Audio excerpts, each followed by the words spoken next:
All right, we know how the quarterback position went in the scrimmage. That video is up on the site. But what about the other players? Who were the standouts Saturday in Oxford, Mississippi? This is the Locked On Ole Miss podcast. You are Locked On Ole Miss, your daily podcast on the Ole Miss Rebels. Part of the Locked On Podcast Network, your team every day.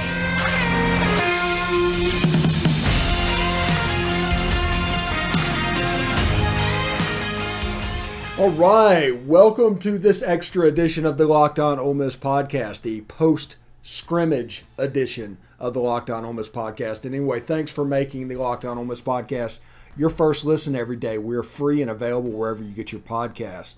Lane Kiffin met with the media today. Pegues and Nick Broeker also talked about some of the standouts that they noticed in the scrimmage. They talked about several players. Quinshad Judkins got another shout out. We've already talked about quarterback. If you're looking for a quarterback video, there's already a quarterback video on the site. You can check that out as well. But if you want to hear who the players thought were the standouts of the scrimmage, just wait for just a little bit here. But first, I want to tell you about BetOnline. BetOnline.net is the fastest and easiest way to check in on all your betting needs. Find all of your favorite sports and events at the number one source for odds, lines, and games. Find reviews and news on every league, including Major League Baseball, NFL, NBA, NHL, combat sports, esports, and even golf. BetOnline continues to be the top online resource for all of your sports wagering information. From live in-game betting, scores, and podcasts, they have you covered. Head to BetOnline today or use your mobile device to learn more about the action happening today. BetOnline, where the game starts. All right, we're just going to jump straight into it. Here's Lane Kiffin, Pegues, and Nick Broeker talking about the scrimmage and its standouts. Okay, so, you guys that have been around here, don't make a lot of evaluations off of scrimmages until we go watch it. A lot of guys getting to play out there. And first chance of seeing guys tackle, so that'll be a really good eval to go watch closer. So, like I said, this was an important scrimmage because there's so many new players, so many new pieces, losing so many people last year. So this will be a very good evaluation to go watch closely here today. It felt really good. There's a lot of emotions going on with me just being back home, my first scrimmage back here. And offensive line is great, and we really just try to get each other better every day. And Coach Joyner do a great job on third down, getting the best pass rushers, and I feel like he called great games today. It's kind of weird, honestly. It's a little bit of a different perspective, honestly, from, not being one competing. But it's kind of a cool perspective. It's a unique perspective to kind of see, and kind of have another set of eyes to kind of have things to look at. Yeah, again, we're not playing a game today, so, there are certain people we didn't play the whole time. And some maybe that were hurt that we didn't push to play, or maybe we would have been a game. Nick was not an injury-related thing, just wanted to play him a few snaps and get him out and see some other guys move around. So, I think that our first D-line, when they're playing well, presents a challenge, in pass rush situations, and we had some issues there again today. So, again, we're not game planning against our defense, so we would adjust a little differently if we were, but that's a good problem for us to have, obviously, on the other side defensively, because, in my opinion, we've not had a good, rushers across the board quality in the 2 years we've been here. We've had some good ones, but not all the way across the board and with depth. So that's good because that's a hard position to recruit, especially if you're not just able to sign all the 5 stars. And that's a hard position to turn around. So you guys have done a good job recruiting, especially in the portal, because you look out at that defensive line. Majority of those guys were not signed here out of high school. So and then Randall's done a good job developing them. Just trying to get the defense down and just being able to work on myself. The period of me coming here, not knowing what to expect, and the coaches giving me just goals, and it's really, they just put it on me to take it, and however I use it, either get better or get worse, and I just take every day, try to get 1+ every day. It's tough to tell out there, because sometimes I'm on the sideline, I don't necessarily know what the play is and some of the schemes. So for the most part, I thought we did a good job. The tape will tell the whole story on it, but I thought we protected pretty well. Thought we got some good movement in the run game. So I thought we were all on the same page as well. So that was pretty good to see. Yeah, I thought the first two guys didn't play great, and took too many sacks, even though we're not hitting them, that would have been sacks. I thought Kincaid played really well. We play a little game in the quarterback room predicting the MVPs for the days and guessing. And I would like to go on record that I picked Kincaid Dent to be the MVP today.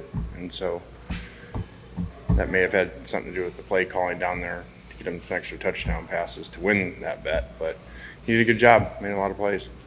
Yeah, so I feel like it is just me coming back home and just being in a new system, and like I said, this is like my first year now playing D-line, and me playing offense my whole life. I feel like everything is a fresh start, which is why I like to learn a lot and not be one of the type guys that think they already know. Because I feel like if you know everything, you will never get better. But if you want to know more than what you already know, then you'll become great. Yeah, I think that's been the best part so far is, we've got a lot of really good depth and a lot of really young talent. Jaden Williams has stepped up and played just phenomenal. So has Micah Pettis. They've both done a really great job. Jalen's done well. Hamilton's done well. Eric Kay's been doing good. Cedric Nicely, Cedric Melton. Reese has done well. So I think that's been kind of the coolest thing is seeing a lot of other guys step up outside of the five. Yeah, we have some injuries in the secondary, especially at safety. So our depth is challenged there. And we gave up some bigger plays with the twos, including a 99-yard drive. So a lot of work to do, and and some of the guys we didn't play all the way through, they're like Otis Reese also. So kind of like a preseason game a little bit, the way we look at it, kind of pro mentality. So you saw some guys not play or play very little, kind of like you would in a preseason game versus just playing them all the way through.